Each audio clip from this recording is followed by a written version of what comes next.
Facebook এবং লিঙ্কডইনের মেসেঞ্জারে আসলে আমি অনেক মেসেজ পাই এরকম যারা আমাদের সম্মানিত কাস্টমার তারা আমাদেরকে জানান যে আমাদের কাছ থেকে সিভি লেখায় নেওয়ার মাধ্যমে তাদের জব হয়েছে।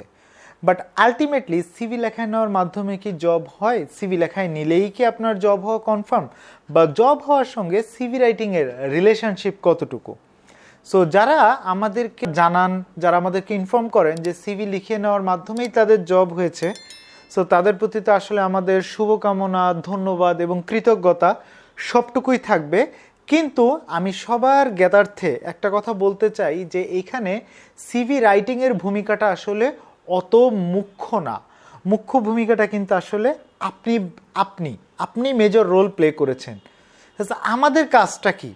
আমাদের কাজটা হচ্ছে আপনার সঙ্গে ওয়ান টু ওয়ান আলাপ করা, আপনার সম্পর্কে বিস্তারিত জানা, আপনার অবজেক্টিভ জানা, আপনার ইন্টেনশন জানা, আপনার অ্যাকমপ্লিশমেন্ট সম্পর্কে জানা, আপনার রেজুমের প্রত্যেকটা স্টেটমেন্টকে স্মার্ট করার চেষ্টা করা, স্পেসিফিক, মেজারেবল, অ্যাচিভেবল, রিয়েলিস্টিক এবং টাইম বাউন্ডেড করা, আপনার ক্যারিয়ার ডেভেলপমেন্ট লেডারটা খুঁজে বের করা, আপনার পুরো রেজুমি অ্যানালাইসিস করে, আপনার কেপিআই অ্যানালাইসিস করে, আপনার কেয়ারে অ্যানালাইসিস করে, মানে কি রেজাল্ট এরিয়া অ্যানালাইসিস করে আপনার 10টা স্কিল খুঁজে বার করা, আপনার কি কি বিষয়ে প্রশিক্ষণ আছে সেগুলো সম্পর্কে জানা। সো এগুলো হচ্ছে আমাদের কাজ। হ্যাঁ, এখন আমরা ধরেন আপনাকে ধরেন আমরা জিজ্ঞাসা করলাম যে আপনি কতজনের টিম লিড করেছেন, আপনার মাধ্যমে ব্যবসায় কি উন্নতি হয়েছে, কোম্পানিতে কোন জিনিসটা আপনি নতুন ইন্ট্রোডিউস করেছেন, কোনটা মডিফাই করেছেন, কোনটা চেঞ্জ করেছেন, কোনটা অটোমেট করেছেন, কোথায় আপনি সিস্টেম এবং প্রসেস ডেভেলপ করেছেন,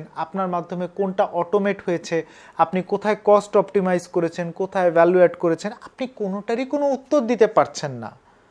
আপনার উত্তর একটাই যে আমি তো সারাদিন একই রকমের কাজই করি। এটা কিন্তু একটা মস্ত বড় ভুল। এই ভুল করা চলবে না। আপনাকে অবশ্যই খেয়াল রাখতে হবে আপনার কাজটা কোম্পানিতে কোথায় ভ্যালু অ্যাড করে, কী ধরনের ভ্যালু অ্যাড করে, আপনার মাধ্যমে কোম্পানিতে কোথায় ভ্যালু অ্যাড হয়েছে। সো এইটাকে আমরা আবার একটা ফ্যাক্টর দিয়ে বিশ্লেষণ করি, যেটা নিয়ে আমরা অনেক ভিডিওতে বলেছি যে star factor. That means what was the situation of your organization when you joined, what are the target that you set, what are the action plan that you developed, and what is the result now. That means আপনার মাধ্যমে আপনার প্রতিষ্ঠানের কি উন্নতি হয়েছে, আপনার মাধ্যমে আপনি কোম্পানিতে কি চেঞ্জ নিয়ে আসছেন, এইটার আনসারটা কিন্তু আপনার রেজুমিতে থাকতে হবে। সো এই যে ইনফরমেশনগুলো আমরা ওয়ান টু ওয়ান সেশনে কী করি, মানুষের কাছ থেকে তো এই ইনফরমেশনগুলোই নেই, তাই না?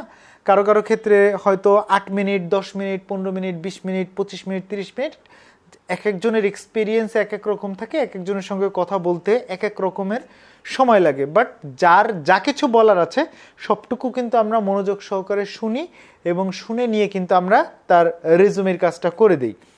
সো এই রেজুমিগুলো যখন আপনার রেজুমির স্টেটমেন্ট স্মার্ট হয়, আপনার রেজুমিতে যখন এনাফ পরিমাণের অ্যাচিভমেন্ট থাকে, আপনার রেজুমিতে স্কিলগুলো যখন হাইলাইট থাকে, ক্যারিয়ার ডেভেলপমেন্ট ল্যাডার যেমন বোঝা যায়, আপনার রেজুমিতে যখন প্রপারলি ট্রেনিংগুলো মেনশন করা থাকে, রেজুমিটা দেখলেই যেন বোঝা যায় যে আপনি আসলে কি করেছেন, কি কন্ট্রিবিউশন করেছেন, কি আপনার অ্যাচিভমেন্ট, সব একেবারে পানির মতো সহজভাবে বোঝা যায়, তাহলেই তো আসলে আপনি ইন্টারভিউ কল পাবেন। আর ইন্টারভিউ কল যখন আপনি পাবেন তখন ব্যাপারটা কি ঘটে যে আপনার মাধ্যমে কোম্পানিতে কি ভ্যালু অ্যাড হয়েছে, আপনার রেজাল্টটা কি, এই রেজাল্টটা তো আপনার রেজুমিতে উল্লেখ করা আছে। শুধু নাই কি আপনার সিচুয়েশন, টার্গেট এবং অ্যাকশন প্ল্যান। সো এগুলো সম্পর্কে আপনি আপনার ইন্টারভিউ বোর্ডে যখন বলেন তখন কিন্তু নিয়োগকর্তারা ইমপ্রেসড হয়ে যায়। সো তখন তারা আপনাকে নিয়োগ করার ব্যাপারে আরও বেশি উৎসাহী এবং আগ্রহী হয়ে ওঠে।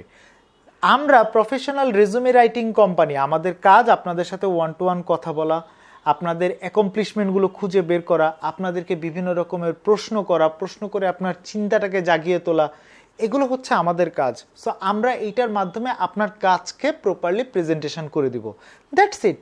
বাট কাজগুলো তো আপনি করেছেন। সো একটা সিভির মাধ্যমে আপনার জব হয়ে গেছে বা সিভি আপনার জবে নিশ্চয়তা দিতে পারে, এটা সম্পূর্ণ ভুল কথা। আপনার জব হয়েছে, আপনি ইন্টারভিউ কল পেয়েছেন শুধুমাত্র আপনার নিজের যোগ্যতা এবং দক্ষতার কারণে। তাহলে আমরা কি করেছি? আমরা জাস্ট আপনার সেই যোগ্যতা, দক্ষতা এবং অ্যাচিভমেন্টগুলোকে 2 পেজে সুন্দরভাবে সাজিয়ে একজন নিয়োগকর্তার সামনে প্রেজেন্ট করতে হেল্প করেছি মাত্র। ধন্যবাদ।